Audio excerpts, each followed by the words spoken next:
Matapos ang matinding usapin na hinarap ni Miss Alex Gonzaga at ng kanyang pamilya, ay opisyal na nga ito naglabas ng pahayag. At sa kanyang naging pahayag, ay inamin nga ni Miss Alex Gonzaga ang pagkakamali nito at humingi pa ito ng tawad sa kanyang pamilya.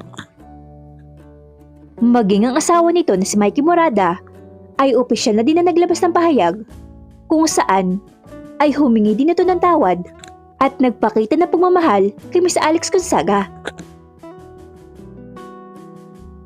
On my birthday, God taught me a hard and important lesson: humility, kindness, and better judgment. I am truly sorry, Kuya Alan. To my family, I am sorry for causing you pain and embarrassment. I will rise from this a wiser and better person. Maging kay Kuya Alan, ay opisyal na rin na nakingi ng tawad si Miss Alex Gonzaga. Ito naman ang naging pahayag ni Mr. Mikey Morada. Madami na ang nasabi tungkol sa aking misis dahil sa nangyari noong kanyang birthday celebration. Bilang asawa at head ng aming pamilya, nais ko lang sabihin na nagkamali ang aking asawa. Madaming mga rason na maaari kong sabihin kung bakit niya nagawa yon, pero walang excuse sa kanyang pagkakamali.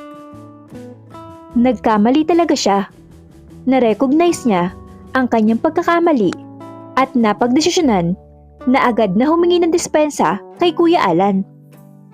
Pero kahit sa kanyang paghingi ng dispensa at gawin ay may masasabi pa din sa kanya. Tanggap natin yan, pero bilang asawa, masakit yung mga nababasa ko. Na sobra naman na pati ang pinagdaanan niya bilang babae ay naungkat pa. Kahit nagkakamali ang isang tao, wala pa rin tayong karapatang murahin ito. Pinili ni Alex ang maging tahimik at nagawa na ng asawa ko ang paghingi ng dispensa sa taong pinaka naapektuhan sa nangyaring ito, kay Kuya Alan.